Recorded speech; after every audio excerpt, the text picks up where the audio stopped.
Eu quero saudar a noiva do Cordeiro com a paz do Senhor Jesus. Amém. Dizer da minha alegria, da minha satisfação, entendo como um privilégio da parte de Deus poder estar com os amados aqui hoje. Eu encontrei o pastor Aparecido há 2 anos e meio atrás, e lá naquele encontro ele disse para mim sobre os propósitos eternos de Deus. E eu não entendi muito bem o que eram os propósitos eternos de Deus. Mas eu entendo que estar aqui hoje é um desses propósitos. Porque para o nosso Deus não existe coincidência, não existe acaso, tudo tem um propósito, tudo tem um porquê. E estar, pastor Aparecido, ao seu lado me faz uma pessoa melhor, um ser humano melhor.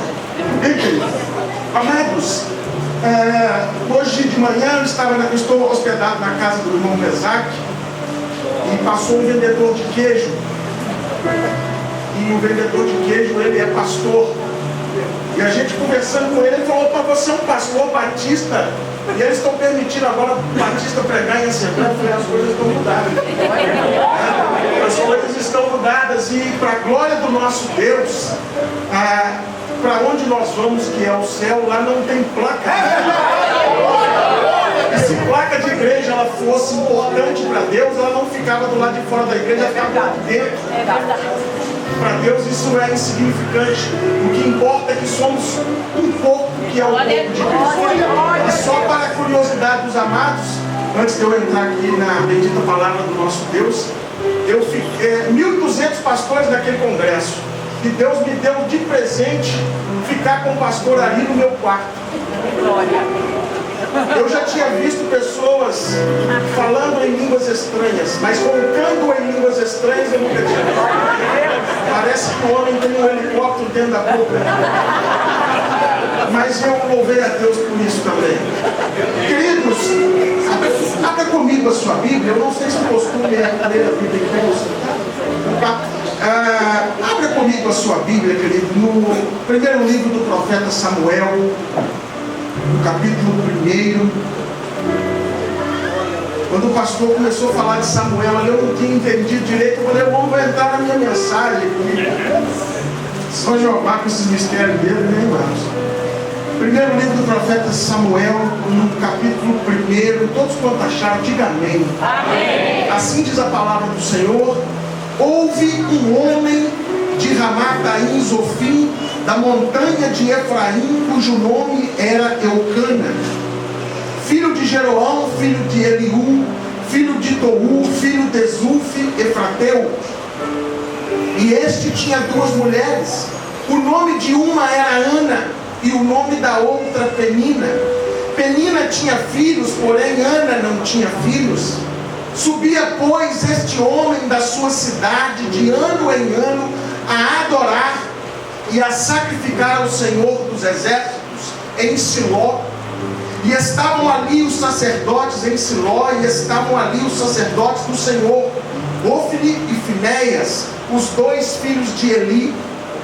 E sucedeu que no dia em que Eucana sacrificava, dava ele porções do sacrifício a Penina, sua mulher, e a todos os seus filhos e a todas as suas filhas. Porém a Ana dava uma parte excelente, porquanto ele amava a Ana. Porém o Senhor lhe tinha cerrado a madre, e a sua competidora excessivamente a irritava para a embravecer, porquanto o Senhor lhe tinha cerrado a madre. E assim o fazia ele de ano em ano, quando ele subia à casa do Senhor. Assim a outra a irritava, pelo que chorava e não comia. Então Eucana, seu marido, lhe disse: Ana, por que choras? E por que não comes? E por que está mal o teu coração? Não te sou eu melhor que 10 filhos? Então Ana se levantou, depois de comerem e beberem em Siló, e Eli, o sacerdote, estava sentado numa cadeira, junto a um pilar do templo do Senhor. Ela, pois, com amargura de alma, orou ao Senhor e chorou abundantemente, e votou um voto dizendo: Senhor dos exércitos, se benignamente atentares para a aflição da tua serva, e de mim te lembrares, e da tua serva te não esqueceres, mas a tuas servas derem um filho varão, ao Senhor o darei por todos os dias da sua vida, e sobre a sua cabeça não passará navalha. Verso número 12. E sucedeu que, perseverando ela em orar perante o Senhor, Eli fez atenção à sua boca, porquanto Ana no seu coração falava, e só se moviam os seus lábios, porém não se ouvia a sua voz, pelo que Eli a teve por embriagada. E disse Eli: até quando estarás tu embriagada? Aparta de ti o vinho. Porém Ana respondeu e disse: não, Senhor meu, eu sou uma mulher atribulada de espírito, nem vinho nem bebida forte tenho bebido, porém tenho derramado a minha alma perante o Senhor. Não tenhas, pois, a tua serva por filha de Belial, porque da multidão dos meus cuidados e do meu desgosto tenho falado até agora. Então respondeu Eli e disse: vai em paz, e o Deus de Israel te conceda a tua petição que lhe pediste. E disse ela: ache a tua serva graça em teus olhos. Assim a mulher se foi do seu caminho e comeu, e o seu semblante já não era triste. E levantaram-se de madrugada e adoraram perante o Senhor, e voltaram e vieram à sua casa a Ramá. Eucana conheceu a Ana, sua mulher, e o Senhor se lembrou dela. Para encerrar, verso de número 20. E sucedeu que, passado algum tempo, Ana concebeu e teve um filho, e chamou o seu nome Samuel, porque dizia ela: o tenho pedido ao Senhor.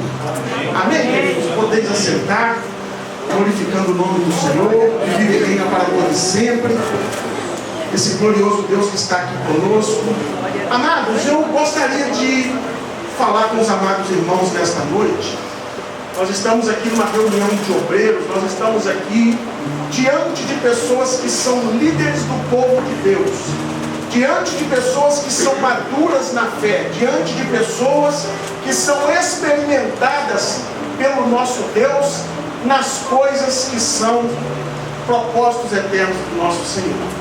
E eu, se fosse dar um nome a essa mensagem que nós vamos falar aqui hoje, eu queria dizer que essa mensagem se chama A Recompensa da Honra, porque eu quero falar para vocês nesta noite sobre honra.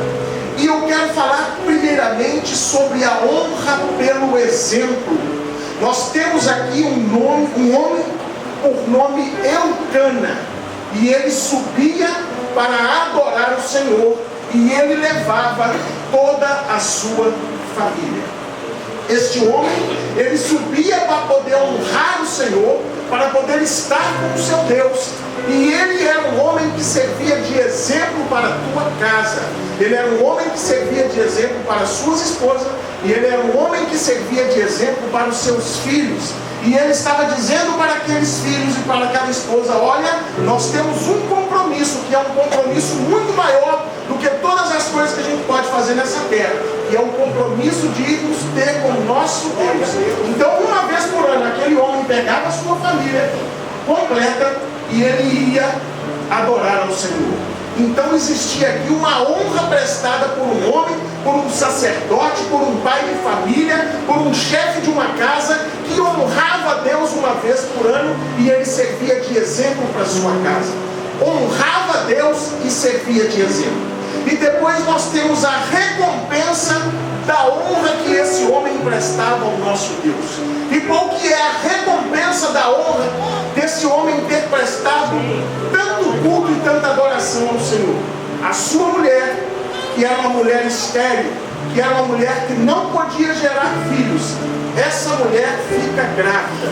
E esse homem, ele foi honrado por Deus a partir do momento que a sua esposa pôde gerar um filho. Porque quando uma mulher, ela gera um filho, aquilo é um presente da parte de Deus, não só para a mulher. Não é porque o filho está dentro do ventre daquela mãe que aquilo não é uma bênção na vida do pai. Então a recompensa da honra para Eucana foi a sua esposa poder gerar um filho. Mas tudo isso aconteceu porque ele ensinava a sua família que ele precisava tirar um tempo para adorar ao seu Deus. E aqui nós estamos falando para obreiros e esposas de obreiros. Então nós estamos falando para famílias. É a família do Senhor que se encontra neste lugar. E nós precisamos de ser exemplo para as pessoas da nossa casa. Nós precisamos ser um exemplo para os nossos filhos acerca de adoração ao nosso Deus. E a pergunta que sempre me vem: quantas vezes o seu filho, quantas vezes a sua filha, ele tem surpreendido você em oração ao nosso Deus? Será que algumas vezes, se o seu filho abrir a porta do seu quarto, ele vai te ver ali ajoelhado, falando com o nosso Deus? Porque não adianta nós que somos pais dizer para a nossa família: faça isso, se eu não faço. Eu tenho que ser exemplo, eu tenho que ser o evangelho que eu prego. Eu não posso ser diferente daquilo que eu falo. Então não adianta eu estar na igreja, com meus filhos vendo que eu estou na igreja, mas isso será algo figurativo na minha vida. Eu preciso verdadeiramente viver o evangelho. Eu estava comentando com o irmão Mesaque, com a irmã Ali, que quando eu fui consagrado ao pastor, a minha família foi consultada, porque lá na igreja batista o meu pastor, ele tinha o costume de, antes de consagrar um servo de Deus, ele perguntar para a família se a família concordava.